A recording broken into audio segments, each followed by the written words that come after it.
Naruto, Clash of Ninja. Oh, Christ. I feel so alien here. I don't know where to fucking start. Hello? Hey, John. Just wanted to let you know that the next batch of SGB videos are good to go. Oh, thank you, Elliot. I do appreciate it. So, what are you doing now? The Donators Marathon, but I don't know, man. I feel like I'm way out of my league for this one. Huh, what is it this time? Naruto Clash of Ninja. What the fuck? A Naruto game. Really? Yeah, but... It's okay. Got your back on this one.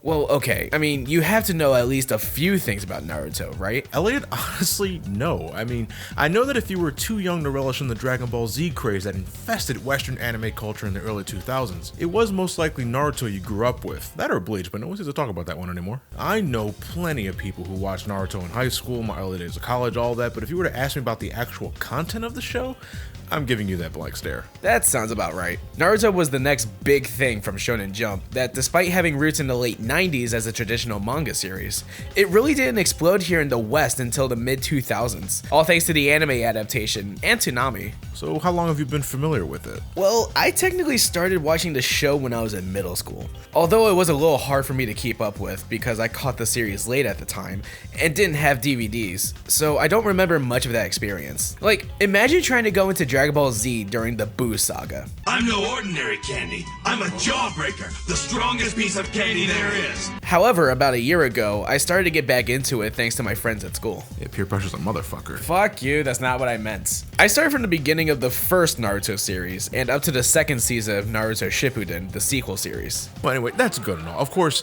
big popular anime series, you know there's going to be a few video game tie-ins. I recall this card shop I used to visit all the time in high school when I was in my Yu-Gi-Oh craze, and they had this TV set up at the back end of the store. When they weren't playing like Super Smash Bros. Melee, it was always a Naruto game. They might have been playing a Japanese import because the English release of this game wasn't until 2006. Oh, well, if folks are willing to import the game to play it, there might be something to look forward to after all. Or at least get your taste buds wet. What do you mean? Well, Clash of Ninja doesn't have much of what you would call substance. Well, it's a fighting game, I mean. No, I mean, it's pretty bare bones. Oh, I see what you mean. Not many characters here to choose from, is there? So do I have to play the story mode to unlock the rest? If by the rest you mean one more. Just one? Yeah, and actually calling it a story mode is being very generous, John. Let's see here. We got animated FMV, so that's always cool. Don't get used to that, it's just for the intro. Wait, is this an anime about ninjas or Pokemon? You got this giant lizard here fighting against this giant Ninetales, and what's wrong with Naruto here? Is that his default expression? Duh! That was awesome! The fuck was that? Was he sucking some guy's dick? The hell was that noise? Yeah, I'm not gonna bother explaining this to you. All you need to know is that the story mode of this game is a severely abridged retelling of the first few chapters of the story. I'm sure there's plenty they can pull from that. It's 30 minutes long. Oh.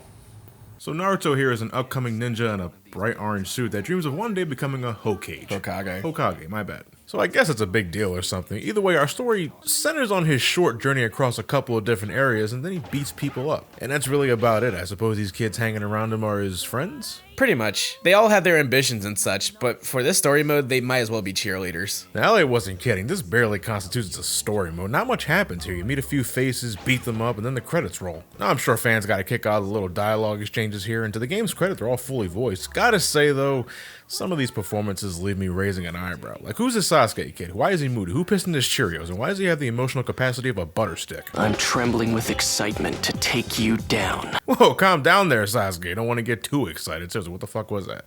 I'm one step closer to becoming Hokage! Believe it! Jesus Christ, this kid sure loves saying believe it a whole lot. Yeah, you're about 10 years late on that observation there, John. Well, it's like I don't watch the fucking show, goddammit, but is it a catchphrase of his or something? Let's just head into the actual fighting game here. I will say at first I wasn't seeing the appeal. It felt clunky, not what I was expecting. I don't play a whole lot of fighting games in the GameCube admittedly, besides Smash Bros. And Soul Calibur, so I wasn't sure how the button layout was going to work here. The B button is used for combos and such, while the big fat A button is primarily used for projectiles, something almost every character shares. Projectiles themselves don't do a lot, but in classic fashion, they're good for keeping your opponent at a certain distance. The Y button is your basic grab, you know, in case your opponent is a little too block happy. It's a weird fucking grab though, like you grab your opponent and toss them high into the air and they get a lot of hang time. It looks so awkward. Am I supposed to follow with an air combo of some sort? Are those even in this game, like the Capcom Versus series? Not really. Most of your combo game is on the ground, and there isn't much in that. You have the B button combos, and you have another combo you can use by chaining together the B and A buttons at certain times. Clash of Ninja isn't the most technical fighter out there, but on the flip side, this also makes the game easy to pick up and understand. Yeah, I'll agree to that. I didn't quite get it at first, but once I understood the workarounds and limitations of the fighting mechanics, I was able to adjust. Every character has a special meter they can spend on a super attack, which is very easy to execute, by the way. You just press the X button. But they only have one special attack, so yeah, it gets kind of annoying after a bit. But if you're more of a defensive player, you can instead spend that gauge on this ninjutsu teleportation shit to simultaneously avoid attacks and sneak up on your opponent. Using these to your advantage can make the battles pretty fast-paced and visually exciting. You can even get the surprise on your opponent with counterattacks, reminding me a bit of Dead or Alive. I need to get back to that series one day. And hold the fucking phone, did I just transform into a girl? The fuck's that about? You've been on the internet for how many years? I'm just saying, without the context, it's sort of a what the fuck sort of thing. You have to realize that, Elliot. I can say now, just for comparison's sake, I think this does a better job than, say, the original Dragon Ball Z Budokai, as far as early anime fighters go. Again, not a very technical fighter, and the overall content is bare bones. Again, we did everything in less than an hour. Local multiplayer is pretty good, though. You can easily pop this in for an hour, have some fast-paced fun, but that's all you're really getting.